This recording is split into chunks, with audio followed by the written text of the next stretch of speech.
अस्मत्गुरुसमारम्भां यतिशेखरमध्यमां लक्ष्मीवल्लभपर्यन्तां वन्दे गुरुपरम्पराम् ஆழ்வார்கள் வாழி அருளிச் செயல் வாழி தாழ்வாதுமில் குறவர்தாம் வாழி ஏழ்வாறு முய்ய அவர்களுரைத்தவைகள்தாம் வாழி செய்யமறை தன்னுடனே சேர்ந்து அகலகில்லே நிறையுமென் அலர்மேல் மங்கை உரை மார்பா நிகரில் புகழாய் உலகம் உன்னுடையாய் என்னையாழ்வானே நிகரிலமரர் முனிக்கணங்கள் விரும்பும் திருவேங்கடத்தானே புகழொன்னில்லாவடியேன் உன் அடிக்கீழமர்ந்து புகுந்தேனே அகில புவன ஜன்மஸ்தேம பங்காதிலீலே வினத விவிதபூத உராதரக்ஷைகதீக்ஷே ஸ்ருதிசிரசி விதீப்தே பிரம்மணி ஸ்ரீனிவாசே பவது மம பரஸ்மின் சேமுழி பக்திரூபாம் ஸ்ரீமான் வெங்கடநாதார்ய கவிதார்க்கிககேசரி வேதாந்தாச்சார்யவர்யோ மே சந்நிதத்தாம் சதாஹிருதி. ஸ்ரீரங்கநாதனுடைய ஸ்ரீ பாதுகைகளை குறித்து ஒரே இரவிலே 1000 ஸ்லோகங்களை கொண்ட ஸ்ரீ பாதுகா சகஸ்ரம் என்கிற அற்புதமான ஸ்தோத்திரத்தை வேதாந்த தேசிகன் அருளி செய்து ஒவ்வொரு ஸ்லோகத்திலேயும் பாதுகையினுடைய பெருமையை ஒவ்வொரு விதமாக எடுத்துரைக்கிறார். இதிலேயும் குறிப்பாக நாத பத்ததி என்கிற இப்பொழுது நாம் அனுபவித்து வருகிற இந்த 14வது பத்ததியிலே அந்த பாதுகையினுடைய ஓசையினுடைய பெருமை மட்டுமே 100 ஸ்லோகங்களாலே தெரிவிக்கப்படுகிறது. அதிலே 432வது ஸ்லோகத்தை இப்பொழுது நாம் பார்க்கிறோம். இந்த ஸ்லோகத்திலே என்ன தெரிவிக்கிறார் என்னால், அந்த எம்பெருமானுடைய பாதுகை அது ஒலிக்கிறதே, அது ஜனங்களை எல்லாம் பார்த்து நீங்கள் எம்பெருமானை பணியுங்கள், எம்பெருமானை பற்றுங்கள், எம்பெருமான் மிகவும் கருணை உள்ளவன், உங்களை நிச்சயமாக அவன் ரட்சிப்பான் என்று சொல்லுவது போலே இருக்கிறது அந்த பாதுகையினுடைய ஓசை என்று இது 432வது ஸ்லோகத்திலே தெரிவிக்கிறார்.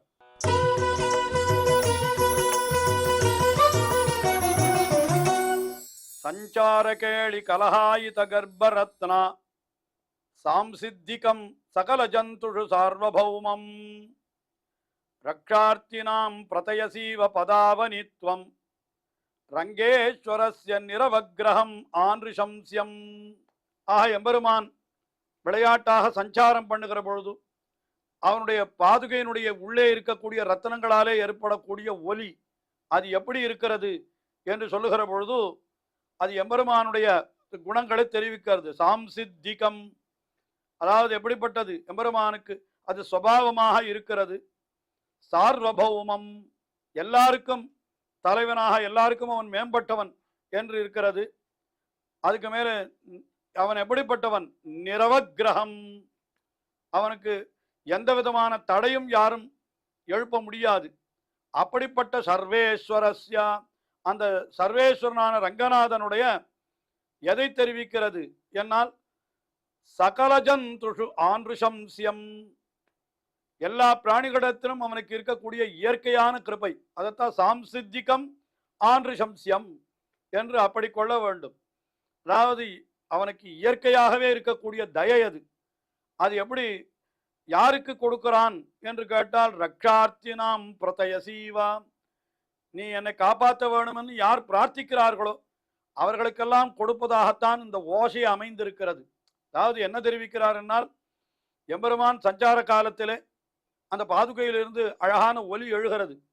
அந்த ஒலியை பார்த்தால் அது எப்படி இருக்கிறது என்னால், பெருமாளுக்கு சகல பிராணிகளிடத்திலேயும் எல்லையில்லாத கருணை இருக்கிறது.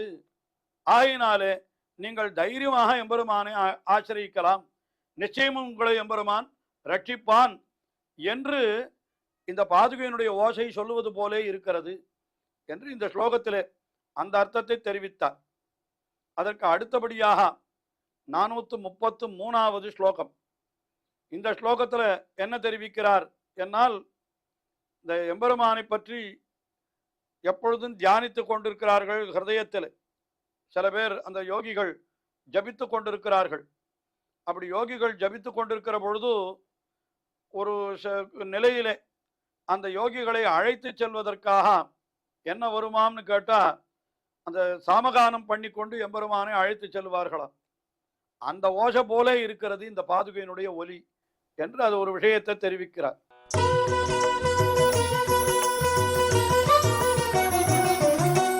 பிராப்தும் பரம் புரிஷயம் புருஷம் முனீனாம் அபியஸ்யதாம் அனுதினம் பிரணவம் திரிமாத்திரம் ஸ்ரீரங்கராஜ சரணாவனி சிஞ்சிதம் தே சங்கே சமுன்னயன சாமவிசேஷ கோஷம்.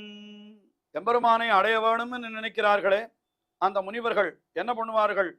யோகிகள் எப்பொழுதும் பிராப்தும் பரம் புரிஷயம் புருஷம் முனீனாம், முனிகள் முனிவர்கள் அவர்களுடைய அந்த வார்த்தை, அதாவது அவர்களுடைய தியானம் யாரை அடைவதற்கு? பரம் புரிஷயம் புருஷம் பிராப்தும், பரனான எம்பெருமான். புரிஷயம் என்னால் என்ன? அந்த புரி ஹிருதயமாகிற புரியிலே அவன் எழுந்தருள் இருக்கிறான். அந்த அந்த இடத்திற்கு அது ஒரு புரி. புரி என்னாலே ஒரு ஊர், ஒரு நகரம் என்கிறது தான் புறம் புரி என்னெல்லாம் சொல்லுகிறோமே. ஹிருதயமும் கூட ஒரு புரி. அந்த இடத்துல எம்பெருமான் எழுந்தருள் இருக்கிறான். ஆஹா, புரிஷயம் பரம்புருஷம், அந்த ஹிருதயமாகிற புரியிலே எழுந்தருள் இருக்கக்கூடிய பரமபுருஷனான எம்பெருமானை பிராப்தும், அவனை அடைவதற்காக என்ன பண்ணுகிறார்கள் என்னால் இவர்கள் பிரணவத்தை அப்படி ஓதுகிறார்கள். இந்த பிரணவம் என்னால் அது மூலமாகிய ஒற்றை எழுத்து, 3 மாத்திரை உள்ளழ வாங்கி என்று அப்படியே அதை பெரியாழ்வார் அருளி செய்கிறார். மூலமாகிய ஒத்த எழுத்தை 3 மாத்திரை உள்ளழ வாங்கி வேலை வண்ணனை மேவுதுராகில் விண்ணகத்தினில் மேவலுமாவே என்று பெரியாழ்வார் அருளி செய்கிறார். இந்த பிரணவத்தை சொல்ற பொழுது அந்த ஓம் எனும் 3 மாத்திரை அதை சொல்ல வேண்டுமா, அது சொல்லி இருக்கிறது. இதெல்லாம் இவ பண்ணுகிறார்கள் இந்த யோகிகள். அனுதினம் பிரணவம் திரிமாத்திரம் அபியஸ்யதாம், என்னால் என்ன அர்த்தம்? ஜபிக்கிறார்கள். அனுதினம் தினந்தோறும் அவர்கள் எப்பொழுதும் திரிமாத்திரம் பிரணவம் 3 மாத்திரை உள்ளதாக அந்த பிரணவத்தை இவர்கள் ஜபித்து கொண்டிருக்கிறார்கள்.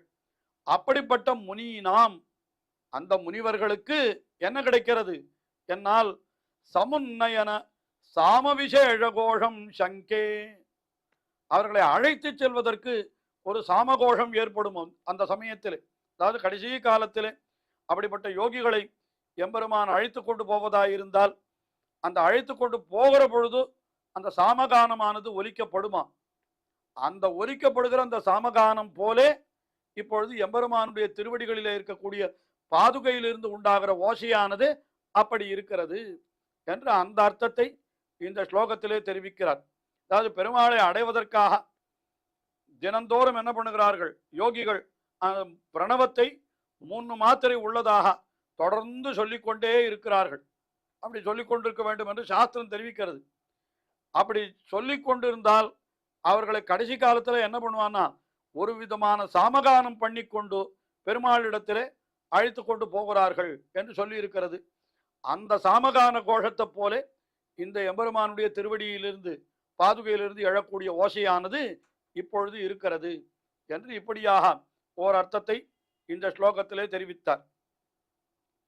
அடுத்தபடியாக 434வது ஸ்லோகம். இந்த ஸ்லோகத்தில் என்ன தெரிவிக்கிறார் என்னால் இந்த பாதுகை என்கிறது எப்படி இருக்கிறது என்று பார்த்தால், ஒரு விதத்திலே பார்த்தால் பாதுகையானது அப்படியே மேகத்தை போலே இருக்கிறது.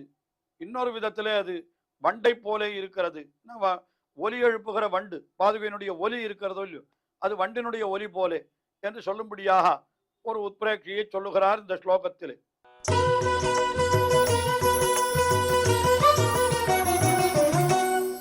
நித்யம் சமாஹிததியாம் உபதர்ஷயந்தி நாகேஷயம் கிமபி தாம நிஜோர்த்வபாகே ஹிருத்கர்ணிகாம் அனுகதா மணிபாதுகே த்வம் மஞ்சுஸ்வனா ஸ்புரசி வாக்பிரமரி பரேவா.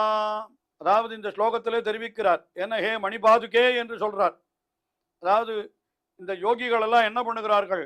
சமாஹிததியாம், நித்தியம் சமாஹிததியாம், எப்பொழுதும் தங்களுடைய மனத்தை அடக்கினவர்களாக அந்த யோகிகள் இருக்கிறார்கள். புத்தியை வேற இடத்துல செலுத்தாமல் பகவானிடத்திலேயே வைத்திருக்கிறார்கள். அதுவும் என்ன பண்ணுகிறார்கள்? ஹிருத் கர்ணிகாம் அனுகதா நாகேஷயம், அதாவது ஹிருத் கர்ணிகாம் அனுகதா மணி, அந்த தன்னுடைய ஹிருதயமாகிற ஒரு தாமரை பூ, அது ஹிருதயம் என்னால் அது ஒரு ஹிருதய கமலம் என்று சொல்லுகிறோம் அல்லவா, அதுல அடைந்திருக்கிறதா இருக்கிறான். யாருன்னா எம்பெருமான். அவன் யாரு?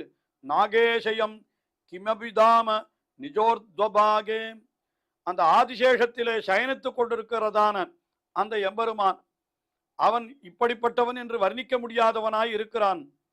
அப்படிப்பட்ட அந்த எம்பெருமானுடைய இந்த தாமா என்னால் இந்த இடத்துல அது தேஜஸை சொல்லுகிறது. அது தாமான்றது இன்னொரு கருப்பு என்கிற அர்த்தத்தையும் கொடுக்கிறது. ஏன்னா வண்டு கருப்பாத்தானே இருக்கும். அது என்ன பண்ணுகிறான்னா ஊர்த்வம் உபதர்ஷயந்தி, ஊர்த்வம் அது என்ன சொல்றதுன்னா ஊர்த்வபாகே உபதர்ஷயந்தி, என்னாலன்னா மேல் மேலே அப்படி அது என்ன பண்ணுகிறது? காண்பிக்கிறது. அது அப்படி அழைத்து செல்வதாக இருக்கிறது. அந்த சமயத்திலே மஞ்சுஸ்வனாத்வாம், அது எப்படி இருக்கிறதுன்னா பராவாக் பிரமரி வஸ்புரந்தி, உயர்ந்த சப்தத்தை சொல்லுகிறார், ஒரு வண்டு போலே இருக்கிறது என்று தெரிவிக்கிறார். அதாவது இன்பமான சப்தத்தோடு கூடின இந்த பாதுகையினுடைய ஒலியானது அது எப்படி இருக்கிறதுனா வேதம் போலும் இருக்கிறது, வண்டு போலும் இருக்கிறது. ஏன்னா வேதத்துல பெருமானுடைய சேவை கிடைக்கும். வேதத்தை ஓதினால் அது எம்பெருமானுடைய சொரூப சுபாவங்கள், அவனுடைய எல்லா சொரூப ரூப குண விபூதிகள் எல்லாம் சொல்லப்பட்டிருக்கும். அதனால இது வேதம் போல, வேதத்தை சொன்னால் கிடைக்கும். இது இங்கேயும் எம்பெருமானுடைய சேவை கிடைக்கிறது. அதற்கு மேலே அடுத்தது வண்டு, அது வண்டு இருக்கிறதே அதனிடத்திலேயும் ஒலி கிடைக்கிறது.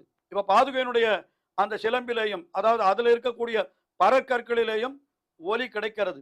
இதையெல்லாம் கொண்டு பார்க்கிற பொழுது இது மேகம் போலே இருக்கிறதுன்னு சொல்றதா, வண்டு போலே இருக்கிறது என்று சொல்லுவதா என்று இப்படியெல்லாம் நினைக்கும்படியாக அந்த எம்பெருமானுடைய பாதுகையினுடைய ஓசையானது இப்படிப்பட்ட அர்த்தங்களை நமக்கு தெரிவிக்கிறது என்று இந்த ஸ்லோகத்திலே மிக அழகாக வேதாந்த தேசிகன் காட்டி அருளுகிறார். இன்னும் இது போன்ற அந்த பாதுகையினுடைய ஓசையை குறித்தே இன்னும் பல பல ஸ்லோகங்களை அவர் அருளி செய்திருக்கிறார். அதாவது கிட்டத்தட்ட இந்த ஓசையை பற்றி மட்டும் கிட்டத்தட்ட இல்லை சரியாக இந்த பத்ததியிலே 100 ஸ்லோகங்கள் அமைந்திருக்கின்றன. அப்படிப்பட்ட பத்ததியிலே நாம் இப்பொழுது பாதியைத்தான் அனுபவித்திருக்கிறோம் நினைக்கிற அந்த பத்ததியிலே இன்னும் ஸ்லோகங்கள் தொடர்கின்றன. தொடர்ந்து அனுபவிப்போம். ஸ்ரீயக்காந்தாய கல்யாண நிதையே நிதையேர்த்தினாம் ஸ்ரீவேங்கட நிவாசாய ஸ்ரீனிவாசாய மங்களம். ஸ்ரீமத் சுந்தரஜாமா திருமுனிமான சவாசினே சர்வலோக நிவாசாய ஸ்ரீனிவாசாய மங்களம்.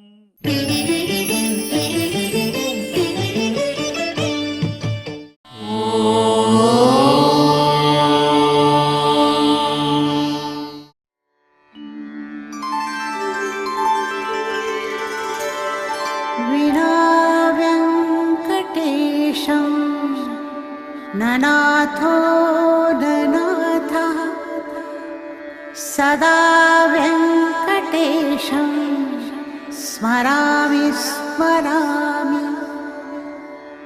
हरे वेङ्कटेश प्रसीद प्रसीद.